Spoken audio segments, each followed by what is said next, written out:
I'm about to give you the advice I wish I had before I had kids. As an entrepreneur turned mom, I was in over my head really quick. I wasn't prepared for what was next. My business was already in full swing, so I wanted to keep that going, but I didn't know how to do both business and motherhood simultaneously very well at first. And then I got with the times. When I finally did this one thing, my whole experience and my quality of life improved. And that one thing is this: I asked for help. I got help first with a nanny, several nannies, until we finally found the one nanny that we loved, and she was part of our family and we just adore her. And that was easy because we were paying her. So I knew I could just tell her what to do, and we would come to terms and she would just do it and do it well, and everything was all peachy keen. Eventually, we decided to put my oldest, who was 3 at the time, into preschool, which meant my nanny was now part-time and we didn't need her so much, and I actually wanted to spend more time with my newest baby at the time. And so we let her go. And I thought, oh, I can handle this mom and entrepreneur thing with just one at home. But little did I know how much my nanny was taking off my plate. And I didn't know until she was gone. I mean, she cooked and cleaned for us. She did the boys' laundry. She folded it and put it away. I mean, basically, she was a godsend. From day one, I prioritized motherhood over business. So my role as a mother never really came into question. It just always was instinctually the first thing that I made sure was good before I moved on to work. But when my nanny was gone, it left me with all the things she was doing that I didn't have to do while she was here, which was the cooking and the cleaning and the maintaining just a tidy space and keeping the house free of dust and vacuuming and sweeping and mopping and keeping the sink clean and dishes put away, the dishwasher clear. I'd say life got rough really quick. But I knew I had to step up to the plate, but this time in a different way. I had to figure out how this was going to work. And immediately, of course, the breakdown was I didn't have help. Just a little disclaimer before we go on. I'm in a hetero household, so I have a husband, and so I say he a lot. But fill in the blanks with whatever pronoun suits you, because, hey, we're all living our best life. Whatever that looks like, your partner, the person you choose to live this life with and raise these babies with, that's who you can fill in the blanks with. This is what applies to me and my household, but you can take what serves you and apply it to yours. We live far away from my mom and in-laws, so we didn't have that village, right? So we had to create our village here on our own where we live, and I really needed to start relying on my husband more. No more skating by as just the happy, fun dad. He now had to get to work. The only thing I would have done differently was ask for his help sooner. We actually had a sit-down conversation about this. I sat him down and specifically stated the things that are on my plate versus what I think is on his plate. And, he chimed in with what else was on his plate that I maybe wasn't giving him the benefit of the doubt for. But basically, I officially transferred grocery shopping to him, opening the mail to him, doing the dishes to him. I also handed his own laundry back to him, and we split the rest. We entered a new frontier in our relationship, probably pretty controversial, but it's called equal partnership. I can't say he's the most progressive guy. In fact, I think he's a pretty traditionalist guy, and I think that's what I wanted in the beginning, right? When I set out to get married, I always had that traditional image of like the white picket fence, me with the babies, a dog, a beautiful maintained lawn, and a husband who brought home the bacon. Only I was also bringing home the bacon, and I want to keep bringing home the bacon. I like being financially independent, but I didn't realize that that was kind of probably what I was projecting, right? That I didn't really realize until we were having this discussion. We had premarital counseling, so you would have thought that kind of these things were laid out, but they really weren't. I think we definitely erred on the side of traditional marriage, and that just was not cutting it anymore. Not as a mom and an entrepreneur. Wasn't cutting it for me. I thought that's what I wanted until I became a mom who was not going to give up on her business. So this leads me to all the things we need to ask for as mompreneurs to ensure that this journey is not one-sided and that we feel supported and encouraged on this long, arduous road ahead. Hi, I'm Yvette the Declutters, your Less is More coach and business mentor. And take it from me, when you become a mom and an entrepreneur, in whichever order you do that, the most important thing you need to protect is your energy. The support you ask for needs to cover logistics, basic emotional safety, and your mental bandwidth. You're already on high alert for those little babes that you really don't need more pressure. And you also need more help so that your nervous system has time to settle and breathe. And you just have room to be in both roles, mom and or entrepreneur. Because burnout happens when we ask for just the practical, visible, physical help, like holding the baby, changing the diaper, putting the clothes away. Because even when all that's done, it doesn't mean we're going to fit in a shower, but that might be what we need. So we do need that space, that distance from being on mom duty all the time so that we can kind of come back into ourselves, into our bodies, into our knowing, and be still with that. Basically, we need help with all the invisible stuff too. So here are 4 things you're going to ask for help with, starting with room to change. You, my friend, are not the same you were before kids. You are a mother. Nothing is the same. So as you change and your partner changes, you both need room to change. You will not, and most times cannot and should not, do what you did before kids, how you did it before kids. Everything factors them in from now on. So you want to ask for things like, let me evolve without guilt. Don't hold me to old versions of myself. Support me as my priorities shift. That's a big one because my priorities shifted completely from wife to mother. My priority before was the household and the partnership. And after kids, sorry, they were first. Biologically, instinctually, every otherly, I can't get away from the fact that they come first, even before myself. And we need room to shift and change within that new normal. And I would say this is what caused a lot of my postpartum depression, was that identity shift, which resulted in an identity crisis because I didn't know how to move within that transition. I was so new, a fish out of water, like I just wish somebody would have told me, hey, this is normal. You can do this. This is a transition. And allow yourself to be with the hormones, be with the mood swings, be with the sad days and the happy days and the I just want to be in my bliss bubble with my baby all day long and nurse and lay in bed, and that is okay. And if you feel me on this and you like this content, then please click like and subscribe on this channel because I just want to know, is this hitting home? Am I the only one? I know I'm not because I've talked to many moms since that have dealt with that transition, and we just need to be in this together. We are a community of mompreneurs, and I want us to support each other. So click like and subscribe. I just don't want you to miss any of my weekly updates. And it helps the channel grow and more moms get to see this stuff, and it's just all yay all around. So please and thank you. Next, you're going to want to ask for space and protected time. You are a business owner and your business needs your attention too. So be specific and non-negotiable when it comes to your space for work. You don't have to ask for help only when you're overwhelmed and already burned out and exhausted. You ask for help before that. And just like with a 9-to-5, if you were at work, right, you're a working woman 9-to-5, your family would protect those 8 hours, would give you the room to commute to and from work. But if you are home, you are choosing to be home with your babes and build this business at the same time, then a lot more is on your plate.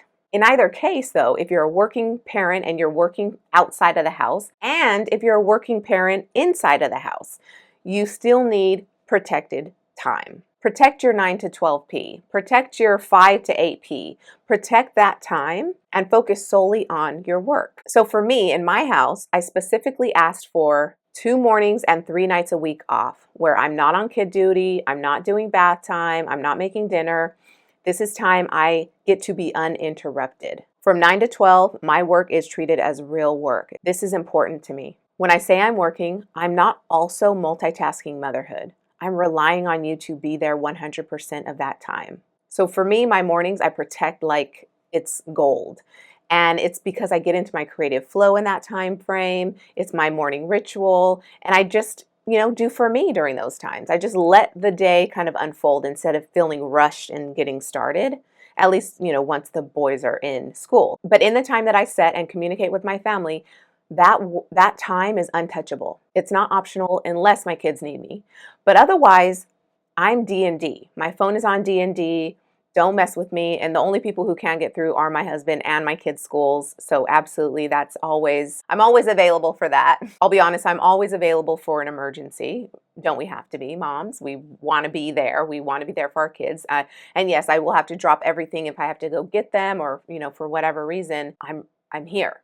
Let me know. But if I have a client call, then I will have to put my husband on alert that he's got to be the one who takes the school's call and is available for early pickups because I'm not. And so just like if I was doing a major presentation at this corporate Fortune 500 company, then I wouldn't be expected to leave the other partner, right? The other parent would be expected to kind of step in if there was something that important on the line. Well, that's the way I feel with my client work. And the same thing for, my clients not really crossing the boundary of my family time. So it works in both ways. Here's what everyone around you needs to understand if they don't already understand. So definitely over communicate this. Creative and strategic work needs space and room to breathe. You need freedom to move with the flow, to take inspired action.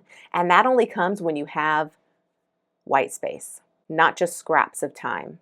So in the beginning, when the baby's new and you're really just fitting in work in the cracks of your schedule, as you start to get more time for your business, it's not so much just the cracks of your schedule, even though it's that too. You actually get to carve out time for business without the mom guilt. And this one might be tough, but number 3, ask for belief before the evidence. Ask your partner to believe in you. My husband believes in me, so I'm very fortunate for that. But I was an entrepreneur before he met me. I was an entrepreneur when he married me. I was an entrepreneur when I had babies with him. So he doesn't really question what I do, but like any man, he's encouraged when the money's flowing in from the business and not just out. So while this conversation is uncomfortable, because maybe your business took a hit because you started focusing your time on motherhood, and maybe you didn't set up your business for maternity leave, right? Because you're an entrepreneur and you just fly by the seat of your pants. Not anymore, right? But you maybe started out that way until you started to put the systems and the structure in place and you started to make room for business again. Maybe the business took a hit. Maybe the money stopped flowing so much. Well, this is why this is so essential. This conversation to have with your partner is that, hey, I'm going to keep doing this. I'm not going back to a 9 to 5, or maybe like I'm taking a year off just to be with the babies. That's also a conversation, right? So I need you to trust me that in a year's time, I'm going to pick up my business again. And a lot of times us moms turned entrepreneur or entrepreneurs turned mom, we have a pivot to make in our business. I essentially, not completely, but I would say my business definitely took a hit and I let the old way of how I ran my business die, which meant it took on new form. Once I was able to really get my momentum going again, it took on new shape, new form, but it's now more alive than ever, and I'm more fulfilled than ever doing my business. So we want to ask for that time and that trust, because first we trust ourselves, right? It's easy. This conversation is easy when we trust ourselves. Then we can ask for trust in us from someone else. So this one doesn't sound like, maybe, kinda, would you try to support me while I do this? No, this is important to me. I believe in myself. I know I can do this. I've done it before. Look at all the hard things I've done. I just birthed a baby. I need you to trust me, and I need you to move in step with me and go with my flow, go with my pace, because I'm still doing this, but I'm going to do it differently. And I just need you to be there. If you're just starting out in business, I know the confidence maybe isn't there yet, but have the confidence. Work on visualizing yourself having the confidence. Step into a confident business owner before you have this conversation. Because without your confidence, what does he have to go on? So reassure him. This is just one of the many things that you'll conquer in your lifetime, and he gets to witness. Ask your partner to trust your vision before it makes sense. Don't pressure me to prove this quickly or on your timeline. Just stay in step with me and I'll over communicate and you'll know what's going on.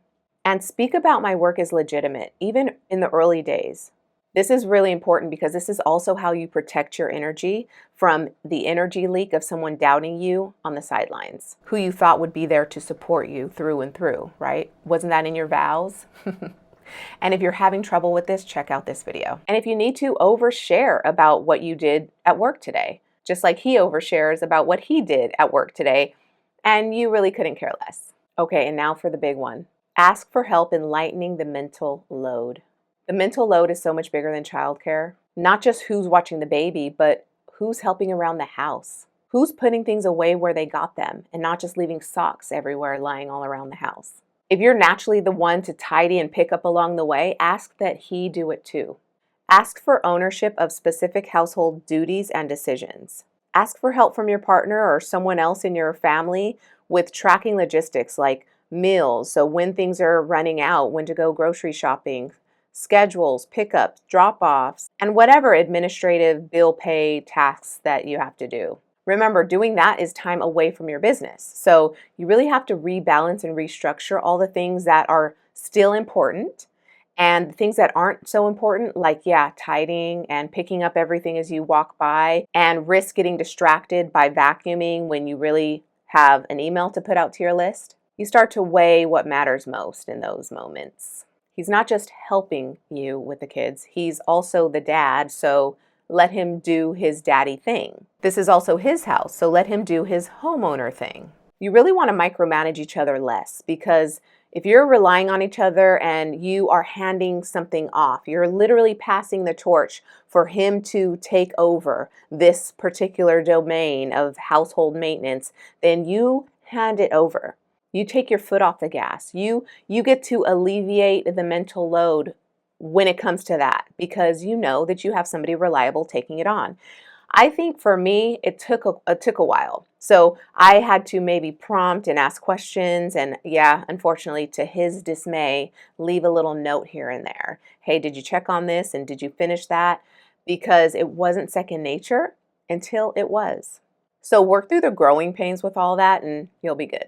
And why does this one matter so much? Because you can't run a business and run a household without help. You can't be everyone else's brain all the time. And the people who have brain enough and the maturity enough to take stuff on and off your plate, then by all means, ask them for help. So as a recap, we asked for help in 4 ways: the room to change, space and protected time, belief before evidence, and a lighter mental load. I know these 4 barely scratch the surface. There's so much we could talk about and how you could get help and how you could lighten your mental load. But now that you got your muscles working, just keep on asking for help. It's a skill you really want to get good at. Asking for help isn't weakness, it's strategy. The more supported you feel, the more present and available to your kids you get to be. The more creative and in flow with your work you get to be. You become powerful as both mom and entrepreneur. This is a team sport, raising kids. This is just one of many things I talk about in my upcoming masterclass, where I give you the tools to create the systems and the structure and get the support you need to lighten your mental load as a mompreneur. Juggling both business and babies. You can do this, but it does require some shifting in a few areas in your life. It's no longer business as usual. Trust me, we get to do business differently as moms, and we have to. So if you want to join me for that in-depth discussion and even ask your own questions, then we can do it live and in private on this masterclass. Join me using the link below to sign up, and I'll see you in there. And until the next one, remember, you're not just a mom. Peace.